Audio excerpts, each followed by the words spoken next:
Tajomstvo aj prekvapenie, občas malé poučenie, smiech aj dobrú zábavu, všetkým dobrú náladu. Od kuka do kuka.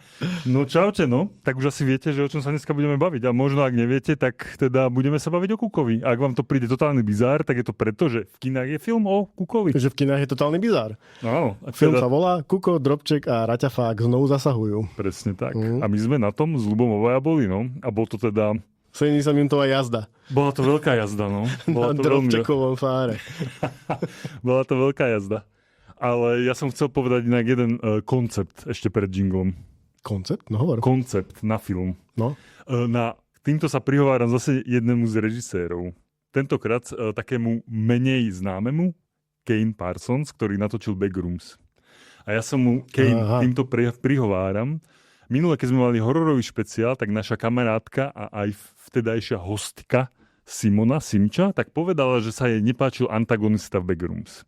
Ja, Kane, ak budeš natáčať dvojku, čo teda budeš, lebo to bol brutálny revenue hit, tak daj tam Raťafaka Plachtu ako antagonistu. To ťa prosím. Ja si myslím, že celý svet nezaspí. A tie deti, čo na to pôjdu, tínedžeri, budú poznačení ako my. Budú poznačení ako Slováci a asi sa z toho doserú, lebo to je proste fakt niečo. Však povedz, čo ti napísala tvoja mama. No, moja mama, ja som teraz, boli sme na predpremiére, teda Raťafák, Drobček zasahujú s Kukom. A ja som dal takú fotku, ako tam, lebo tam proste títo Raťafák išli cez červený koberec a normálne sa tam fotili, bolo tam mŕte médií. To som akože nepochopil. To som už teda na žiadnej predpremiére v poslednom čase nevidel toľko médií, ako možno na Spider-Manovi, hej, že tam bol fakt mega ľudí, ale nie toľko médií. A tu boli všetok bulvár, televízie, tu boli no proste, neviem, Hollywood úplný.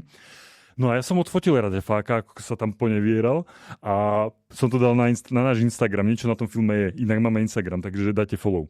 No a moja mama mi, teraz si nájdem správu, že čo, ty si tam bol? Že to je úplná hrôza, ten Raťafák. Že to je úplne, že sme sa ho báli všetci proste. Že to je totál bizarre creature. Takže poďme sa asi preplachtiť za jingle, nie? Keď Pálovi nedáte follow na Instagram, niečo na tom filme je, tak v noci vás príde Raťafák Plachta navštíviť. Môžeme ísť za jingle, ale musíme ísť za jingle. Pošúchaj ručičky. Kuky. Kuk! Čo ti? Ježišmária.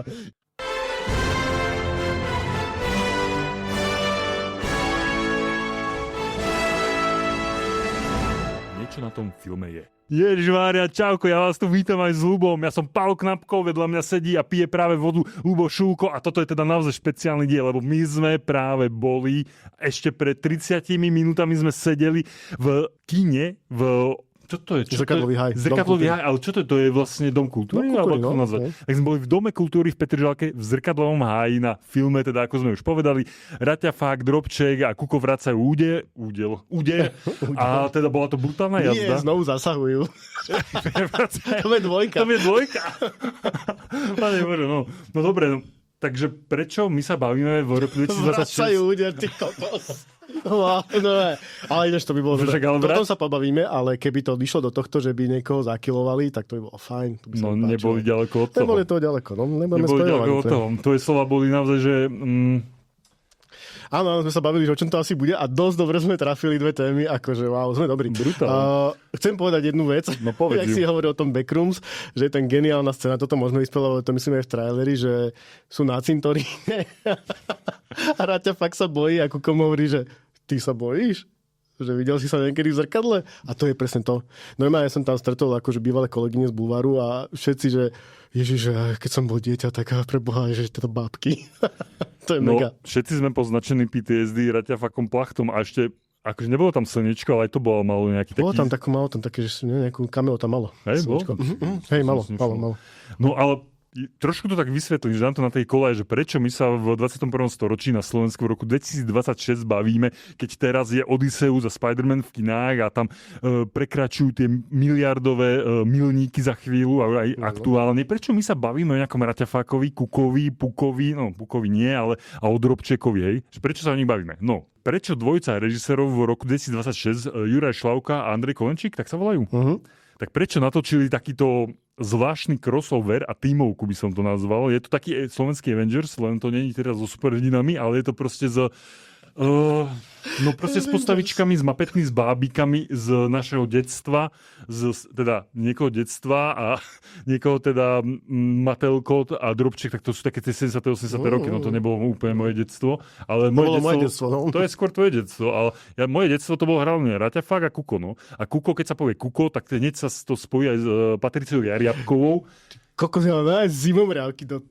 Ja mám veľa zimomriavky, lebo rozprávaš o tom a ja si nové pamätám ako decko, 6-ročné, som sedel v nedeľu pred telkou a ten Kuko, to tam je aj v tom filme, striedal toho Janka Hraška. A ja z toho zimomriavky si pamätám, že som tak pozeral, že čo, jaká postavička, no ale divný, takú hlavu má. Počkaj, to sa tak akože stalo reálne. Áno, že on, že kamarát, že ja som tu prišiel a ty akože už... To je ako moderátori Late Night Show, keď sa striedajú, tak je veľké halo už okolo toho. Dancul asi nepamätám, to si moje staršie sestrnice pamätali. K tomu sa dostaneme. Dancul je postavička, ktorú si ani ja nepamätám, ale ty si o nej hovoril mi ešte pred premietaním a tam je teda brutálna scéna je s Danculom. No ale skrátka, táto dvojica režisérov sa rozhodli, že nejakým spôsobom vrátia tieto postavy, alebo aj viacero popkultúrnych takých postavičiek známych práve z relácií STVčky, ešte vtedajšie, teraz už STVR teda, tak ich vrátia na strieborné plátna, alebo na plátna kina, alebo do povedomia verejnosti. No a urobili to takým spôsobom, že není to taký ako keby tradičný comeback, ale spojili to ako keby s takou, jak to nazvať, s takou, že ľudia nejakým spôsobom sa radi obhľadajú za retrom, za nostalgiou. Retro, futuro, nostalgia dokopy. A plus nejaká, že obľúba v synthwave, v syntetizátoroch a v takej tej... Nedávno zomrel Kavinsky a on presne robil také tie synťákovú hudbu, ktorá tu je naozaj tiež dosť využitá, teda nie Kavinsky, ale hudobník David Kollár, ktorý robil hudbu napríklad aj do takéhoto gangsterského známeho diptychu Mickey a Černák, tak robil hudbu aj tu.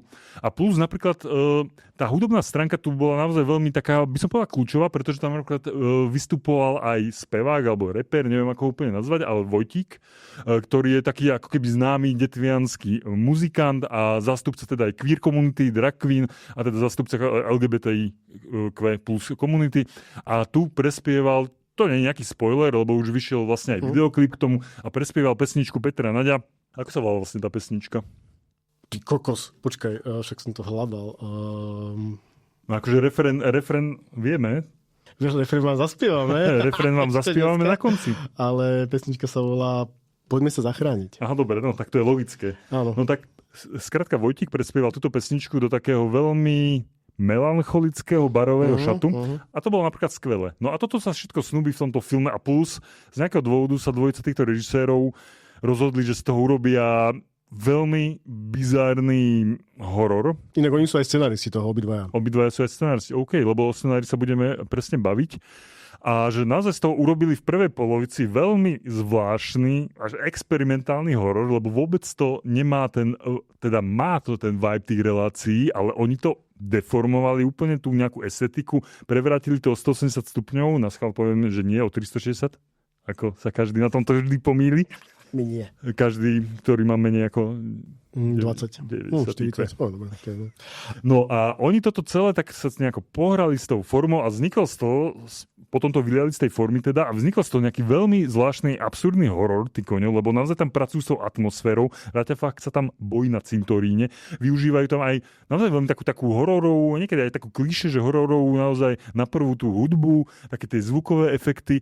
A veľmi som tomu teda nechápal, prečo to tak robili, asi to chceli teda nejako tak... A ten úvod je ešte taký dokumentárny, že prvá minúta a pol je proste, že pozera, že som prišiel na dokumentáciu. Úvod je vlastne dosť geniálny, by som povedal, lebo ten nápad je naozaj skvelý. A potom to teda prejde do také, ako hovorím, také divnej hororovej až thrillerovej nočnej linky a potom tak od polovice sa to prenesie teda do kulís starej STVčky alebo starej rozhlasov televíznej veže a tam sa teda väčšina deja už potom odohráva a tam to už nie je až taký ako keby nejaký horor, aj keď z časti ale skôr taký naozaj taký divný thriller, ktorý ako keby... Komédia, thriller, ale mne to strašne pripomínalo skrátka ako keby Terry Gilliam si povedal niekedy po 12 opiciach, a teda myslím v filme 12 opíc, a niekedy po Brazíle, že ty koňo, ja idem na dovolenku a idem do Bratislavy na Slovensko a vtedy náhodou uvidel na nejakej VHS-ke starej v 99. proste Kuka, si povedal Raťa Faka Plachtu, že mal by som o tom natočiť film. A vzniklo to tak, že si dal potom tých 12 pív, potom mal aj tých 12 opíc a potom natočil proste si takýto zvláštny, experimentálny Terry Gilliamovský film. Fakt mi to strašne pripomínalo ten Brazíl a nejakú takú tvorbu Monty Pythonovskú, možno takú tú zvláštnu. Čo ty, Ľubo? Aký máš pocit z tohto filmu? Akože, tiež som nad tým prvú polovicu, že toto normálne môže byť horor, že ešte tam Drobček, budem spoilovať, ale však to nepoviem, že Drobček zoberie do ruky britvu, ty kokos. A ja som si vtedy hovoril, že teraz to príde, teraz to niekoho regulárne podreža. Ty si to hovoril, on niekoho zabije. Tam fakt není ďaleko od tejto scény. To ďaleko. A úplne sa mi ľúbilo, že to je v nejakom takom retro štýle, že je to ako keby Slovensko zasadené v nejakom, ako keby sa nevymanilo úplne z tej komunistickej diktatúry. To bolo strašne zvláštne. Je tam odkazy na Sovietsky zväz a staré trolejbusy. Taká sovietská dystopia mi to prišlo. Áno, také telky staré, telefóny tie ešte vytáčacie, čo áno, bola, keď sa vytáčalo na telefóne. No, ty kokos. A potom sa to zvrhne, poviem v úvodzovkách veľkých, do takej akože komédie, takého naháňačkového filmu nejakého, že vlastne sa naháňajú. No je to taká naháňačka. No v stručnosti je to o tom, že tieto postavičky sa chcú vrátiť v podstate zase do telky, aby som to nejako takto trošku opísal, o čom to vlastne je, lebo my tu tak trošku blaboceme a možno nejakí ľudia ani nevedia, že teda neprečítali si anotáciu k filmu. No a je to presne o tomto. A to je celé. No a tu sa trošku dostávame možno k takému najväčšiemu, možno asi chybičke na kráse tohto filmu, že je to síce krásna experimentálna divnosť, ale ten scenár je ako keby tam ani nebol. Naozaj, to je veľmi zvláštne. Teraz nehovorím o konkrétnych replikách, nehovorím ani o konkrétnych scénach a situáciách, lebo niektoré sú naozaj geniálne a k ním sa ešte na ne sa ešte pozrieme. Ale ten samotný scenár, tak ono to niekedy ako keby nefungovalo úplne formálne ako film. Tak ako malo. Že niekedy to tempo bolo pomalé. Po tej druhej polovici sa mi zdá, že sa to už dalo na tej správnej kolaje. A naozaj ten scenár, to je veľmi zvláštne. A my sme cestou taxíkom, teda zo Zrkadlového hája, do podcastového štúdia, tak sme vymýšľali, že ako by sme... Taxikár, ty kokos. Ten taxikár si myslel, že sme blázni. Ty dvoch magorov som viezol. A on inak počúval FM-ko, nejaký techno DJ set. Nejaký, možno na to pôjde, si povedal, že... Že dobre, presvedčili ma chalani, tak to zvrtnem do Zrkadlového hája. Slovo kamarát budem mať v hlave, ty. Dobrý deň. Dobrý deň. Dobrý deň. Ježimária, to je skvelé. To je Drobček, to pochopíte, keď to bolo skvelé. Určite na to chodte. Čo si hovoril, že druhá polovica funguje lepšie. No takto, že je tam taká linka jedna, tá scenaristická, že ktorou keby sa to nieslo celé, tak ty kokos, akože idem na to 5 krát. To by bola normálne, že revolúcia tak trochu. Že my tu už podľa mňa 15 rokov hovoríme o tom, že sa nevieme vyrovnať proste s nejakým dedičstvom bývalého režimu. A toto, kebyže to urobia cez to Drobčeka, ja to trošku akože naznačím, nechcem úplne spoilerovať, ale kebyže tam viac rozoberú tú linku a to pochybovanie, čo tam ten Drobček má, tú jeho existenciálnu linku, že on sa tam vážne nad týmito vecami nejako zaoberá, tým, že v 70. 80. rokoch proste spolupracoval s tým režimom. Kebyže toto sa tam viac rozoberie, tak to je normálne geniálna vec. Takto si povedzme, že my sme boli preto, premiér sme tam a Drobček tam jazdil na autičku verejná bezpečnosť a my sme si začali akože rozvíjať, že po autice bolo tam, že bol eštebák, že on nás tam počúva, že on nahráva. No a je to trochu o tom. A krycie meno Matelko. A je to trochu o tom, a keby ten film bol o tom, tak ty kokos, akože... To by bolo úplne neuveriteľné. No. Plus táto linka a plus napríklad my sme sa bavili o tom, že dobre, oni by sa mohli mať ten chtíč sa vrátiť ako keby na tie televízne obrazovky, ale urobiť to trošku inak. Lebo toto bolo naozaj veľmi experimentálne. Hej, to bolo naozaj ten Gilliam po 12 opiciach. Ale kebyže to urobia tým spôsobom, že naozaj sa tam oni nejako infiltrujú do tej modernej televízie a proste zistia, že ich tam nikto nechce. Že proste oni, tá doba už je dávno za nimi, ale napríklad by niekto natočil, ty si toto vymyslel. Napríklad by niekto natočil, že na Instagram alebo na Facebook nejaké video a stalo by sa to virálne, oni by sa stali virálni. A toto by bola tá linka, to by bolo geniálne. Neviem, asi si nečítal knihu, že už je tu zas? To je vlastne o tom... A to je Hitlerovi, to bol aj film. Áno, že Hitler sa vráti, bol to aj film a presne toto, keby trošku sa s týmto pohrali, tak ty kokos, akože dojdenia. No, ak by to bolo fakt, že tá leitmotiv o vyrovnávaní sa s bývalým režimom s 90. rokmi, možno aj s mečiarizmom, veď proste Mečiar mal pod palcom práve STVčky v 10. rokoch. To sa úplne ponúka. Ponúka sa táto linka, ale to, že to otvorili vôbec, tak to je fakt akože geniálne, ale mali sa s tým viac pohrať, skrátka. A ako oni tam spomínali, že sa to 5 rokov akože točilo, možno mali problémy s peniazmi, to nevieme, možno sa dozvieme, že možno to aj tým bolo trošku také poznačené, ale akože odporúčam, choďte na to do kina určite. Určite choďte na to, ale je to naozaj trošku bizarná kuriozitka, na to choďte s tým, že alebo choďte predtým na jedno pivko, potom na 12. Na 12, potom po filme zase choďte na nejaké 1-2 pivka a rozoberte to, alebo keď to už vyjde na nejakom nosiči, alebo potom nejaké VOD platforme, tak toto je úplne film na takéto party pozeranie, nejaký drinčík, pustíte si to a bizár za bizárikom tam ide, takže... Akože poďme ešte chváliť, že tí tvorcovia sa tam vlastne predstavili pred tým filmom a brutálnu robotu odvedli na tom, že zohnali tie babky, oni tam zohnali originál Drobčeka, proste, že od dcery tej pôvodnej babkoherečky našli originál Drobčeka, Raťa Fák, sa vrátil Kuko v veľkom štýle. Inak Drobček má také dredy a červené vlasy. Hej, to som si presne všimol, že toto má také prepletené. Taký moderný celkom. Čiže na tomto tí bábkoherci tiež akože brutálna robota a je to dosť dobre natočené. Mal som pocit, že kamera ma celkom akože bavila, niektoré zábery som pozeral, že wow. Tie komediálne prvky sú akože vtipné, že zasmeješ sa. Vráte sa aj filmárik a filmuška inak. No, scénka s filmárikom a filmuškom. Tá vo vás zostane. To je čistá genialita.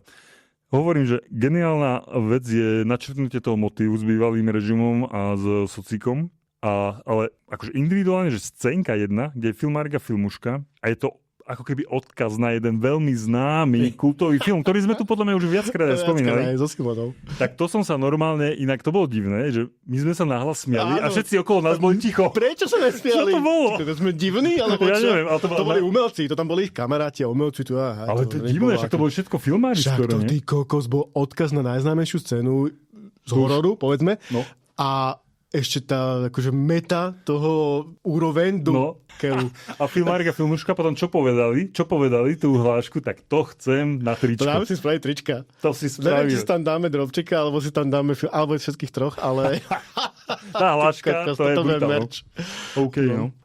A ešte, keď chválime scénu, tak ty si to spomínal, ten Vojtík, ten bar, tak akože to za mňa, to by som, na to pôjdem ešte raz si len toto pozrieť. Proste, to bola fakt skvelá scénka a on tam bol naozaj taký veľmi, to bolo že fotogenická nejaká taká postavička, figurka v tej scéne, všetko to tam tak sedelo a bolo to také celé melancholické, nostalgické, tam boli rôzne boli tam zábery na rôzne tváre a to boli zrejme kameá rôznych tvorcov. Ešte bol odkaz na majstra N vlastne tým drinkom, akože dobre, no.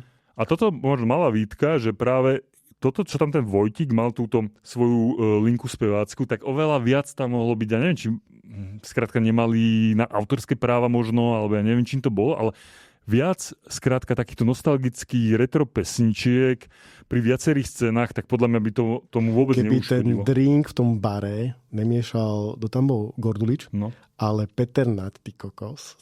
To by bol brutál cameo. To a ešte im ďakovali a potom by sa nám to dalo nahovoriť. Akože... Ja si myslím, že by sa... Však dobre, máme milión nápadov a hovno sme spravili, takže nebudeme teraz im hovoriť, jak to mali spraviť. Sme mudrolanti, múdrosráči. Dobre ste to urobili. Mohli ste to urobiť lepšie, ale dobre ste to urobili. Patricia Riabková. No ty kokos, samozrejme všetci starneme, ale ona, ja to nechápem, ona má stále plnú energie. A hlavne na tej predpremiére bola osobne. A ja už keď som počul ten jej hlas, že možno aj keby som ju hneď nejako nespoznal, čo samozrejme som ju spoznal, ale keď len počujem ten hlas, tak som sa vrátil normálne, že 30 rokov do minulosti a naozaj ako oni to tam hovorili v takom príhovore, že pil som to kakauko, jedol tú vianočku s maslom a Paťa Jariabková od kuka do kuka. Ja som mal čaj. Ja si kakauko sa tam robila, potom taká vrstva na tom mlieku, keď si zabudol. Keď som veľa kuka pozeral, potom som sa chcel napiť a mal som na brade potom túto vrstvu. Mal palonátek s koškou z kaká na brade. Chcel som povedať, že na fúzu, ja vtedy som nemal fúzy. Asi neviem. Neviem, aký si bol decko. Neviem, asi som nemal fúzy. Poznačené Raťa Fákom. No poďme, čo ešte z toho rozoberieme? tak ja by som možno ešte tam počiarkol jednu linku, ale ja som už o nej trošku hovoril. A to, že vlastne celé to útočí aj na takých tých laverov, milovníkov toho retro nostalgie. A napríklad strašne zaujímavé bolo, že naozaj si na tom dali tak záležať. Že aj celý ten event, kde sme teraz boli na tej predpremiére v tom zrkadlovom háji, tak to tam mali naozaj že pekne urobené. Boli tam tie postavy, bol tam ten raťafák, bolo to jak naozaj na nejakom hollywoodskom červenom koberci. A bol tam červený koberec. No a bol to, hej. A bol tam ten raťafák, kuko, bolo to celé také bizarné, ale zároveň také slávnostné. Všade cvakali tie paparaciovské foťáky, všade behali proste redaktori a redaktorky z bulvárov, z médií. Bolo to fakt takú zvláštnu atmosféru to malo a hlavne my sme už teda stade odišli, ale mala byť potom aj afterka, čo teraz asi stále nejako prebieha. A tam mal A my sme to obetovali a nahrávame pre vás tento podcast. Lebo vás milujeme a vy milujete tak, nás. No a tam mal vystúpiť aj ten Vojtík, čo teda, škoda, že som ho nevidel, ale raz si ho určite chcem pozrieť, lebo on je napríklad známy, to je proste umelec, ktorý pochádza z Detvy a preslavil sa takým veľmi zaujímavým songom Detviansky sen, skrátka, toho preslávilo.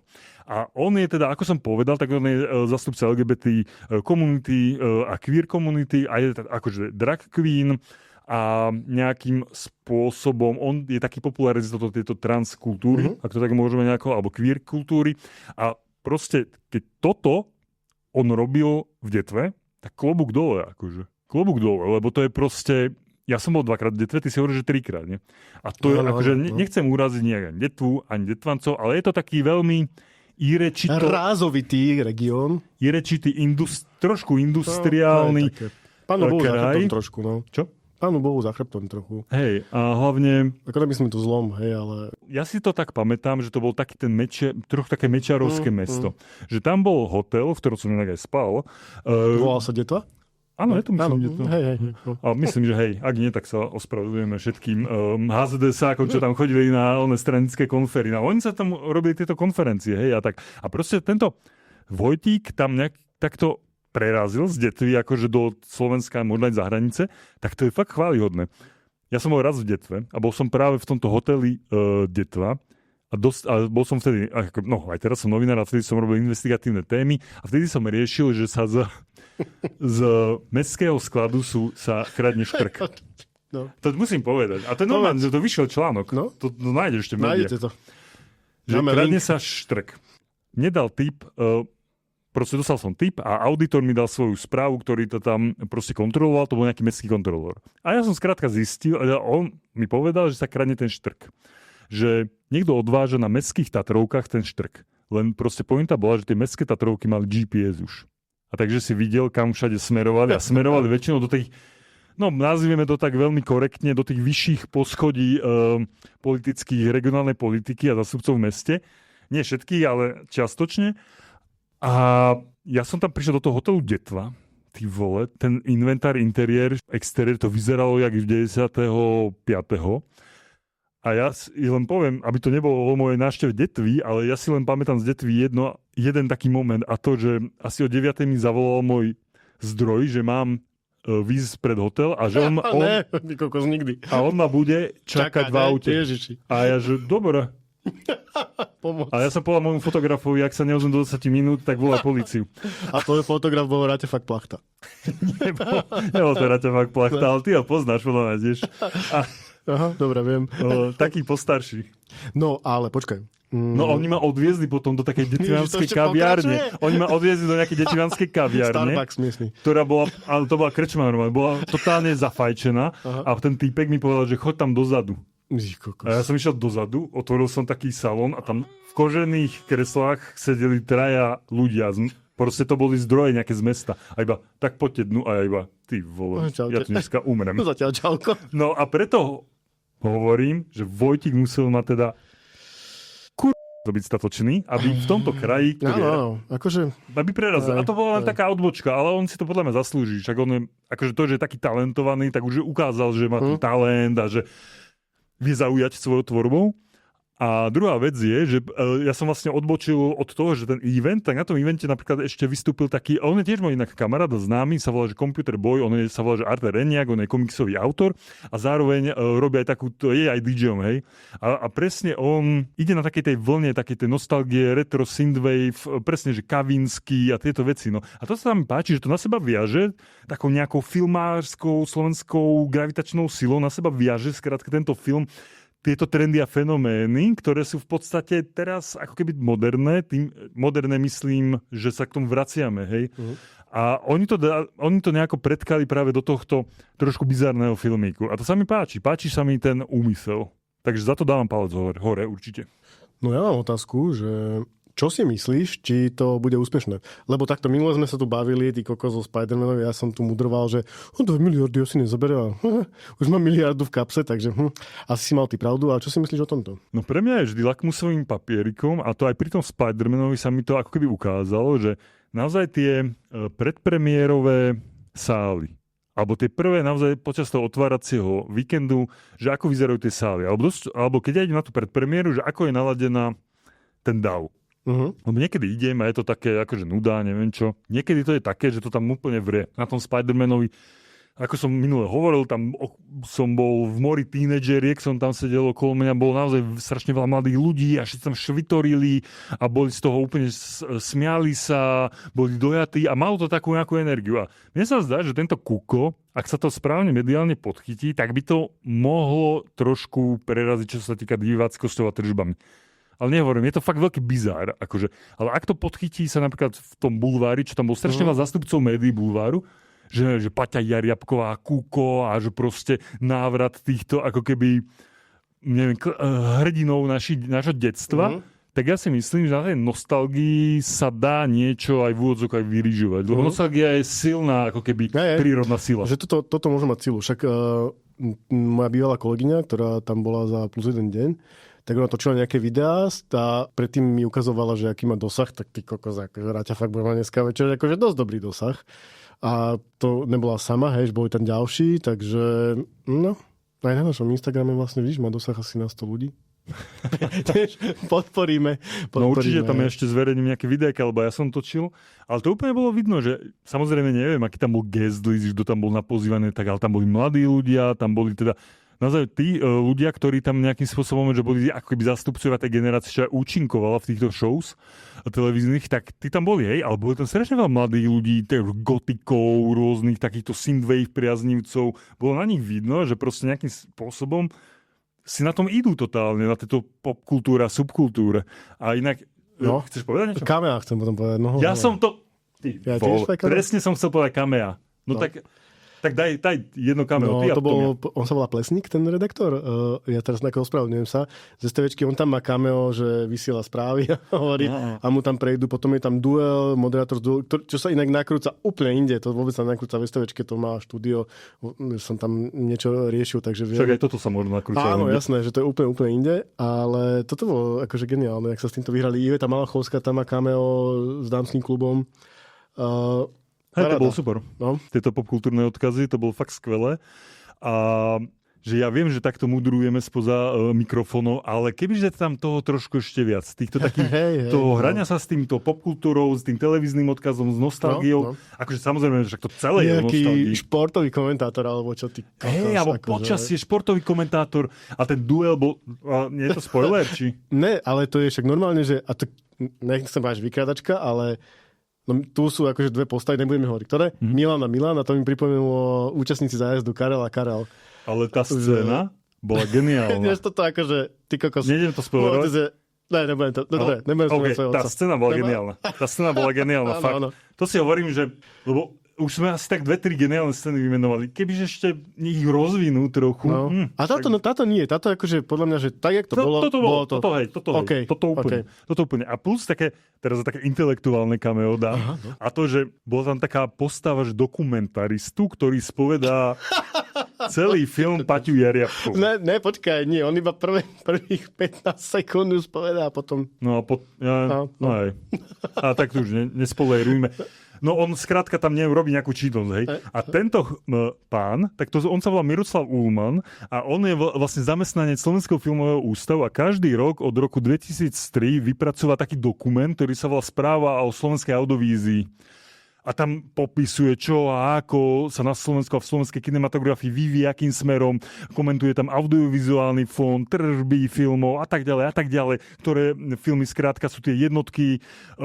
Ja som teraz veľa s tými správami pracoval aj kvôli mojej práci, pretože som to používal v rôznych článkoch. A keď som tam videl toto meno a potom ho tam videl, tak ja som aj písal, inak neodpísal mi. Tak pán Ullmann, týmto vás žiadam, ak ma náhodou počúvate, čo si myslím, že nie, tak nemusíte mi už odpísať, lebo to je už neaktuálne, ale môžete mi napísať mailom, že sa máme dobre. Akože, a vlastne sme vymenovali dosť veľa dobrých vecí na tom filme. Že keď to skončilo, sme na seba tak pozreli, že what the fuck? Ale teraz po hodine sme si to vymenovali akože, ja neviem, 10 dobrých vecí na tom. Aby som prehovoril ako trošku filmový publicista a budem trošku teraz som ticho teda. Jemne zlý, nie jemne zlý, ale budem trochu jemne kritický. Ako celok je napováženou, či to funguje úplne na 100%, hej? Alebo tak na 80%. Ale tie jednotlivosti, ktoré si tu takého rozoberáme, tak to je proste jedna báseň, hej? To je proste jedna báseň a to je akože na tom skvelé. Len škoda, že, ja neviem, dramaturga mohli ešte jedného zobrať, alebo čo. Ale možno nemali už peniaze. Nemali peniažky, no. Á, nevieme. No proste, dobre. Koľko by si tomu dal? Počkaj, ty koľko tomu dáš vlastne? Ja tomu dám 60. 60? Dobre, ja 6,5. Aby som bol... Akože, rozmýšľal som aj nad 6,5 alebo nad 7, ale keď ja píšem tej recenzie, musí tam byť trochu tej objektivity, takže úplne keď to ako keby komplexne trochu nefunguje, tak nemôže to byť úplne ako tak vyššie. Jasné. Malo to nejaké chybky, no. To sme sa zhodli. Dobre, no, tak Raťafák, jak to je? Čo? Po polsky? Po polsky Raťafák plachta je niečo prestieradlo. Akože prestieradlo. To na budúce dojdem a to si dáme špeciálne okienko, prečítam z tej knihy od Veroniky Gogoli o Raťafákovi plachtovi, to je sila. Dobre, poďme na tipy na bábkové filmy. Dobre. Tak... Keby ste chceli natočiť autori, toto je pre vás odkaz, ak by ste chceli natočiť dvojku a s tým, čo sme vám tu my navrhli, tak kľudne, akože nás oslovte. Môžeme. Tu Paolo je scenárista. Vracajú úder sa to môže volať, už sme vymysleli názov a tá linka s Drobčekom, keď to rozvinieme, tak to bude hit. Ježišmária, tá linka s Drobčekom, keď to spomínaš, tak ja normálne, ja tiež mám z toho zimomriavky. No, to sme zimomriavky z filmu, to sme tu nemali ešte. To asi nie, možno po Odiseovi trochu som mal chvíľu. Lebo bola klíma tam. No, dobre, bábkové filmy, ja neviem moc bábkové filmy, ale poviem, čo sme tu už hovorili, Mŕtva nevesta Tima Burtona. To je bábkový film. Je. A vlastne, že spomínali sme medzi kultúrkami. A to si už aj natočil konečne Tim Burton, lebo pred Nočnú moru to on teda netočil. To točil Selig, myslím. No.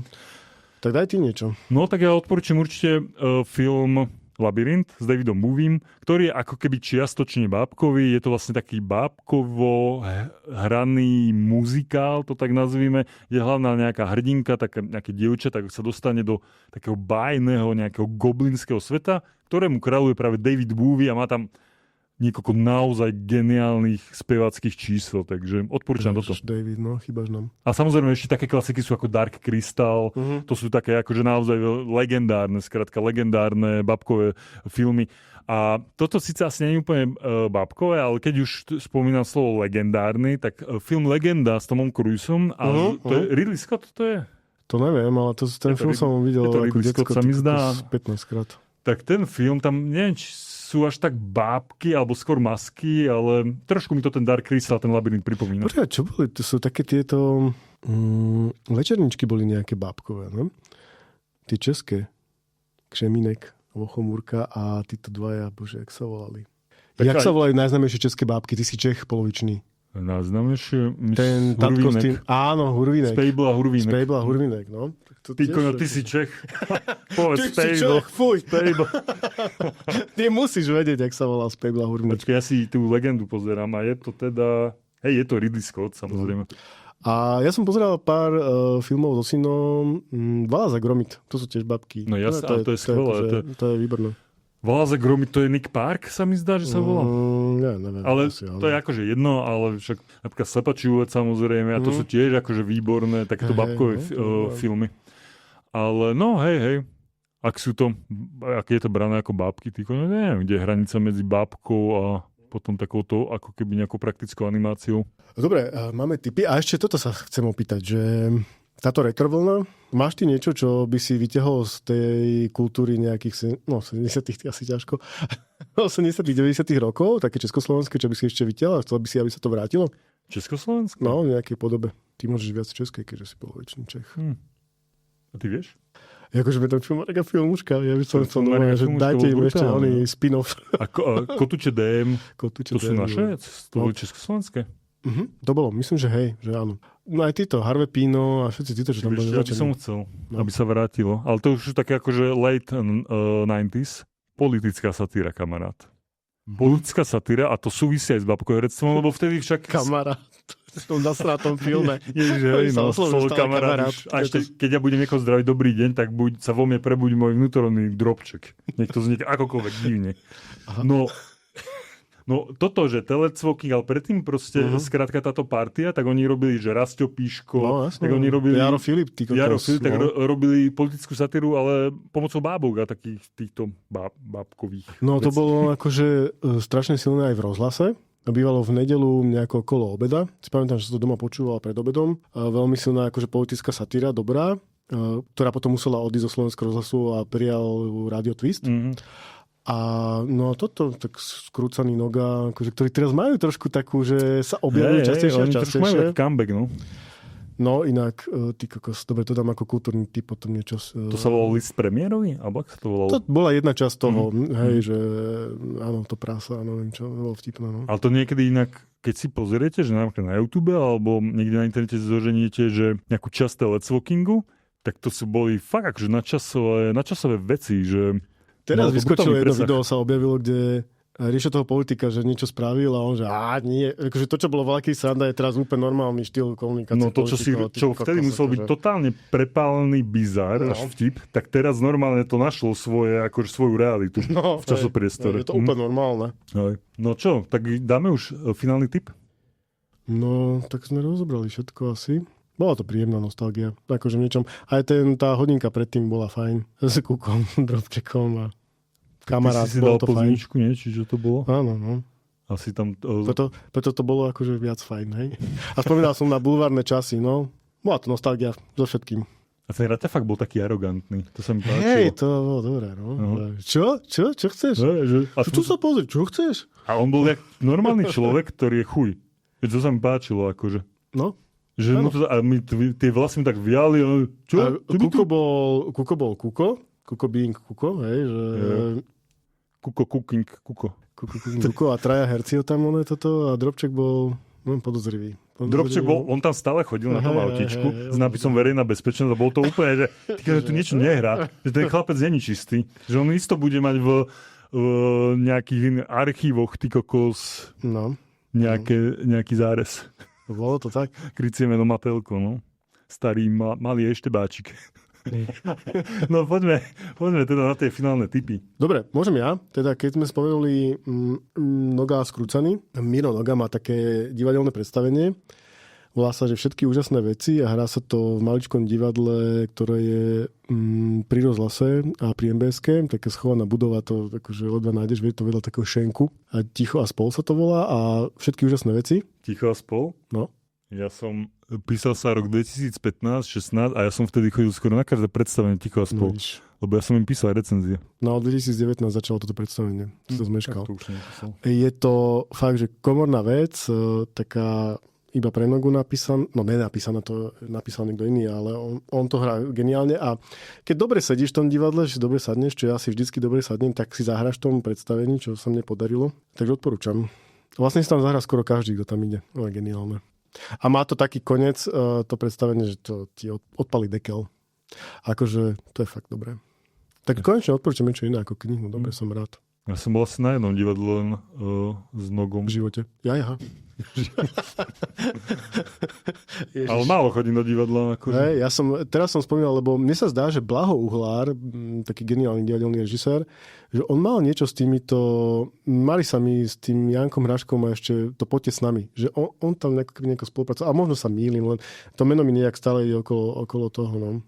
A on bol kedy robil detské predstavenia v Trnave, v Trnavskom divadle. Ja som ako decko chodil na tie predstavenia a to boli geniálne veci, lebo tam chodila hrať, že herecká špička z Bratislavy kvôli Blahovi Uhlárovi. Detské predstavenia a to bolo pecka. No, a to si už nepozrite. To je tak to pekne odbilancoval. No, keď budú sa cestovať v čase, tak pôjdeme všetci spolu. A raz budeme cestovať v čase? Nebudeme. Nebudeme? Ne. To si môžeme niekedy rozobrať. Ježiš, mi to teraz pripomenul jeden film. Daj ho ako tip. A ja som ho nevidel. Ale dobre, dám to ako tip. No. Lebo to je fakt bizár. Aha, ty máš film, ktorý si nevidel. Dobre, to sa mi páči. My vám tu už odporúčame aj filmy, ktoré sme nevideli. No poď. No, tento film možno, že sa nedá vidieť úplne v nejakom... On nie je natočený. Nie, on existuje, ale v takom stave, že aby si nemal v tele nejaké podporné látky. No nie, proste poviem to, hej. Skrátka, keď teraz nedávno vyšiel film Mortal Kombat 2, čo je proste pokračovanie takého nejakého rebootu podľa videohry známej a bola to taká nejaká CGI, zase blabotanie, hej. A videl som to, nič moc. No, ale už minule sme načali takú tému a to je tzv. Štúdio Asylum. No. Ktoré robí také ako keby paralelné, to sa volá, že mockbustery. A nie blockbuster, ale mockbuster. Rozoberal, hej? Asi, hej. Áno, no to bolo v tých hororových. No a oni robia také paralelné filmy k tým blockbusterom. A oni urobili, keď bol Mortal Kombat 2, tak urobili Immortal Kombat. A bolo to o tom, že úplný bizár. Ja som si o tom len videá zatiaľ pozeral, lebo nemám úplne odvahu si to celé pozrieť naozaj. Že bez tých 12 pív, čo sme tu spomínali dneska. A je to o tom, že proste žijeme v nejakej dystopickej spoločnosti, ktorá nefunguje a žijeme, no. No, tá spoločnosť sa zabáva len tým, že jediné, čo je tým pohyvom tej spoločnosti, tak je reality show, čo už ako keby Running Man od Stephena Kinga, hej, rozoberal v podstate túto tému. A on, v tomto Immortal Kombat to funguje tak, že oni majú stroj času, teraz ti vybuchne hlava za 3 sekundy, a tým strojom času ukradnú známe historické nejaké figúry a osobnosti z minulosti, zoberú ich do prítomnosti a dajú ich do nejakého turnaja. Bojovať. Aha. A je tam Johan Kazárku, Džingis Khan a takéto veci. Ježiš, to je úplne bizár. A na život a na smrť, hej? Hej, ale ako keď sa na tým zamyslíš... som tam pár ľudí poslať. Ale keď sa na tým zamyslíš, tak to je... Je to geniálne, no? Ale že... Niekto si to pozrite a poviete nám, aké to bolo. Ale čo sa stane, vieš, s tými realitami časovými, odkiaľ ukradnutie postavy, vieš, to je divné. Toto sú tie veci, ktoré bývajú nedomyslené. No? Lebo Johanku Árku napríklad zoberú v čase, keď ju mali zabiť. A oni ju proste zoberú do budúcnosti. A čo sa stane s tou realitou? No, zmizla by proste. No, že tu utekla by. Ale tak by vznikla nová realita. Zlí ľudia, ktorí ju upali, povedali, vidíte, utekla. Zobral ju diabol. Diabol ju zobral, no. Na metle letela. Inak toto vôbec nemal byť môj typ, táto strágora. Čo vieš, no? Dám rýchly druhý typ, hej. No, a to som chcel dať, ale vôbec len nesúvisí, čo? Na 15 minút. Nie, to bude na minútu a pol. Je to, keď ty stále narážaš, že ja som Čech, tak dám český seriál a teraz na Netflixe pristal a volá sa Rapol. Pohovoríte o niečo? Ne, vôbec. Tak, ja som není Čech, mi to nič nehovorí. Taký kriminálny seriál a hrá v ňom, musel som si to pozrieť, že Hinek Čermák, lebo ja ho veľmi nepoznám, až tak. Ale asi je v Čechách známy, hej, teraz ma všetci Češi budú tu bombardovať kameňmi, že nepoznám legendu, ty kokos národnú. Ale je to o tom, že proste je to taká kriminálka na štýl True Detective. A odohráva sa to prvá séria v Jáchymove, kde je normálne stanica, a potom v Ústí nad Labem v druhá séria. A je to o takomto pražskom detektívovi, ktorý proste urobí niečo, čo nemal a prevelia ho proste do týchto rurálnych lokalít. A on je proste, je to rapo, je to debil, ktorý na každého huláka, je nepríjemný, ale je to dobrý detektív. Hej. A je to inak, má to epizodickú štruktúru, ale zároveň to má aj kontinuálny dej. A niekedy teda tá logika ide na prázdniny. Niekedy to je problematické z dramaturgického hľadiska, scenaristického, hlavne, že prechod medzi prvou a druhou sériou, tak to je proste, že niektoré postavy prestali existovať. Hej. Ale ako keby vo všeobecnosti komplexne je to fajn seriál a dá sa taký dobrý binge watching s tým robiť. Takže odporúčam. Keď má tú epizodickú štruktúru, to si dám na budúce ako tip. Ja si teraz dávam Reridy Kunderu a to ty kokos, akože to som nové zabudol, aké to je geniálne. Aj povieš knihu? Čítal som Nesnesiteľnú ľahkosť bytí a žert, ešte ma čakajú ďalšie, ale ty kokos, akože normálne som zabudol, aké to je dobré. A môžeme sme na budúce rozobrať, to som ti hovoril, že čo Kundera povedal na sfilmovanie svojho románu, tak to je. Môže byť. Ja mám teraz zase knižnú sci-fi vlnu a čítam pokračovanie Enderovej hry od Orsona Scotta Carta. Aj tú dvojku si Dvojku čítal? som čítal, no. Ďalej som nešiel, ale dvojku som čítal. To je inak zaujímavé, že človek, teda Orson Scott Card je človek, ktorý napísal veľmi takú humanitárnu sci-fi, že proste diverzifikácia, ja neviem, rôznorodosť je OK, všetko možné, ale potom sa dočíta, že on je vlastne homofób a neznáša LGBTI. Ty si čítal Senderovú hru a pamätáš si, ako na teba pôsobilo? Tá kniha. Ja som si to kúpil, lebo to je vlastne kniha, ktorú čítajú, myslím, že americkí vojaci, že to je povinná literatúra amerických vojakov. Neviem, či všetkých, alebo iba nejaké jednotky letcov, alebo koho, neviem. Tak ja, že zaujímavé, že sci-fi takto, že musia čítať vojaci, že to prečítam. A vtedy išiel aj ten film, sa chystal, takže dobre. A som to čítal a ja, že toto čo je za sračku, ty kokos. Akože jasné, toto Američania čítajú a ten koniec tej knihy, to akože vykúpi to trápenie 250 stranov aj predtým pre mňa. Fakt, a tebe to prišlo ako trápenie? Mňa to nebavilo až tak, akože... Ne. Ja som to zlotol. Mám radšej asi iné sci-fi, ako toto je také... Ako keby jednoduchšie sci-fi poviem, že ja mám radšej také tie komplikované veci, ale ten koniec, to som na to pozeral, že wow. No ten koniec, to je jedna z najlepších asi point ever v literatúre a v umení, takže... A mám ešte jeden tip tajný. Chceš? Nechcem. Toto je čas o typoch. Bol som na Netflixe, akože pozerať film. A keď sú tam tie že čo sa chystá sa Problém troch telies, 2. sezóna. Fakt? Oni to nezarezali? Nie, ty kokos! Akože prečo by to zarezali? Coming soon. Však to musí byť prepadak, nie tá prvá séria? Nebolo to asi úplne také úspešné, ako čakali. Netflix je, teraz sa pohádame, Netflix je známy tým, že proste on zarezáva veci, aj ktoré proste má svoje fankluby. Áno, a toto nezarezal, lebo podľa mňa, to som tu hovoril už asi 2-krát, že po tej prvej sérii sa to tak rozbehne, že to bude že opisovať ako najlepšie sci-fi, ktoré si kedy videl. Uvidíš. No tak to si môžeme na budúce povedať, keď to vidie tá druhá séria. Dobre, môžeme si tomu povenovať potom epizódu. My tu tak vždy akože trepeme, pôjdeme fontánne pre Zuzanu. Jasné, pôjdeme fontánne pre Zuzanu. Vieš, čo sme si povedali pred mesiacom? Čo?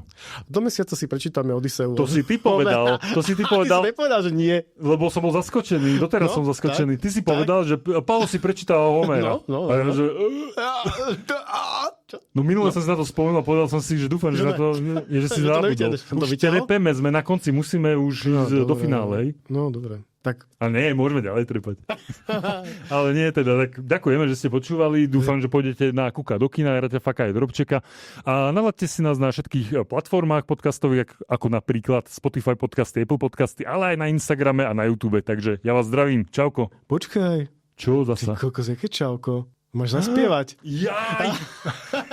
No. Počkaj, ešte nekončíme, halo, vraciame sa. Nie. Vydaťaný si lyrics. Počkaj, lyrics si dáme. Ježiš, toto bude ikonické finále. Nemôžem vám pustiť pesničku, lebo nemáme peňažky na autorské práva. A preto sme sa to rozhodli vyriešiť alternatívne. Čiže Pavol Kampko, Vojtik 2, zahajuje svoju spevácku kariéru. Môžeme na to ísť. Ty na to poď. Raz, dva. No, to bol zase... Nápad na strechu večer liesť a vidieť, jak niečo z nás zapadá. Vidieť všetkým dnu do okien, keď je 6. Keď po filme to každý znovu dá. Zdá. No. Poďme sa zachrániť, v sebe máš ten protijed. Nevysyp si z dlaní vlastný svet. Ďakujem, že nás počúvate aj po tomto. Poďme sa zachrániť. Radšej teraz, ak nie... to je jedno. Neodišlo púco. Aha, dobre. Čau. Čaute, ďakujeme, prepáčte.